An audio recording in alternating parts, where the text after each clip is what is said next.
નમસ્કાર, એશિયાના સૌથી જૂના અખબાર મુંબઈ સમાચારના ડિજિટલ પ્લેટફોર્મ પર આપનું સ્વાગત છે અને હું છું જીગર પંડ્યા। નજર કરીશું મહત્વના સમાચાર ઉપર। વિશ્વ નવું વર્ષ 2025ને આવકારવા માટે તૈયાર છે। વિશ્વના અલગ અલગ ભાગોમાં અલગ અલગ ટાઈમ ઝોનને કારણે દરેક દેશનું નવું વર્ષ અલગ અલગ સમયે શરૂ થાય છે। નવું વર્ષ સૌથી પહેલા ક્રિસમસ આઇલેન્ડમાં ઉજવવામાં આવ્યું। ન્યૂઝીલેન્ડના રહેવાસીઓએ પણ વર્ષ 2025નું જોરદાર સ્વાગત કર્યું। ઓસ્ટ્રેલિયાના સિડનીમાં સિડની હાર્બર બ્રિજ અને ઓપેરા હાઉસ પર જબરજસ્ત આતશબાજી સાથે નવા વર્ષને લોકોએ આવકાર આપ્યો। રાજસ્થાનના જયપુરમાં ગેસ ફિલિંગ પ્લાન્ટમાં લીકેજ થતાં નાસભાગ મચી। અહીં ધુમાડાના ગોટે ગોટા ઉડતા ડરનો માહોલ જોવા મળ્યો।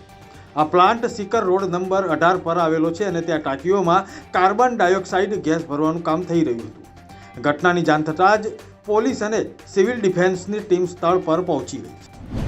દિલ્હીમાં વિધાનસભા ચૂંટણી પહેલા મુખ્યમંત્રી મહિલા સન્માન યોજના બાદ હવે પૂજારી ગ્રંથિ યોજનાને લઈને ધમાસાણ મચ્યું છે। વિધાનસભા ચૂંટણી વચ્ચે આમ આદમી પાર્ટી અને ભારતીય જનતા પાર્ટીમાં આરોપ પ્રત્યારોપનો દોર ચાલી રહ્યો છે, જ્યાં એક તરફ આમ આદમી પાર્ટી ભાજપ પર પૂજારી ગ્રંથિ યોજનાને રોકવાનો પ્રયાસ કરી રહી છે, તો બીજી તરફ ભાજપ કેજરીવાલને ચુનાવી હિન્દુ ગણાવી રહ્યા છે।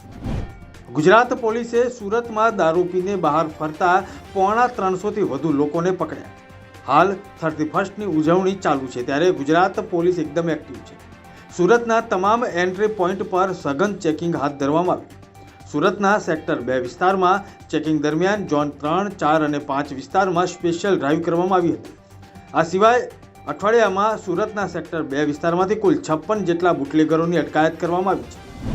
વિશ્વ નવું 2025ના વર્ષને આવકારવા તૈયાર છે, ત્યારે ભારતમાં પણ લોકોમાં ઉત્સાહ જોવા મળ્યો। અલગ અલગ હિલ સ્ટેશન અને પર્યટન સ્થળો પર પ્રવાસીઓ નવા વર્ષને વધાવતા જોવા મળ્યા અને આનંદ માણી રહ્યા હતા। વિશ્વ નવું વર્ષને આવકારવા માટે સજ્જ છે, ત્યારે અયોધ્યા ધામમાં સરયુ તટ પર મહાઆરતીનું આયોજન કરવામાં આવ્યું અને વર્ષ 2024ને વિદાય આપવામાં આવી। ઉત્તર પૂર્વીય દિશા તરફથી ફૂંકાઈ રહેલા બર્ફીલા પવનને કારણે ગુજરાતમાં કાતિલ ઠંડીનું મોજું ફરી વળ્યું છે। નલિયામાં 6.5 ડિગ્રી સાથે સૌથી નીચું તાપમાન નોંધાયું। અમદાવાદમાં પણ 13.7 ડિગ્રી તાપમાન જોવા મળ્યું। આ સિવાય હવામાન વિભાગ દ્વારા આગામી 5 દિવસ સુધી અમદાવાદનું તાપમાન 12 થી 14 ડિગ્રી વચ્ચે રહેવાની આગાહી કરવામાં આવી છે। નલિયા ઉપરાંત અન્યત્ર જ્યાં ઠંડીનો ચમકારો વધારે અનુભવાયો તેમાં ડીસા, ગાંધીનગર, ભુજ અને રાજકોટનો સમાવેશ થાય છે।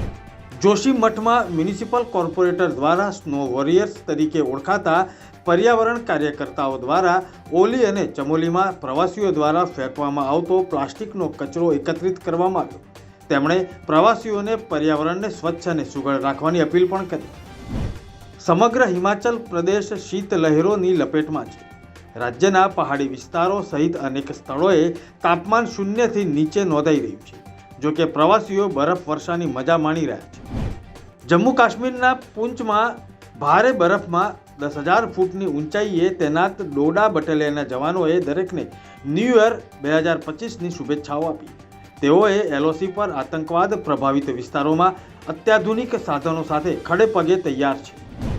આ હતા અત્યાર સુધીના મહત્વના સમાચાર। વધુ સમાચારની અપડેટ માટે જોતા રહો મુંબઈ સમાચારનું ડિજિટલ પ્લેટફોર્મ। નમસ્કાર।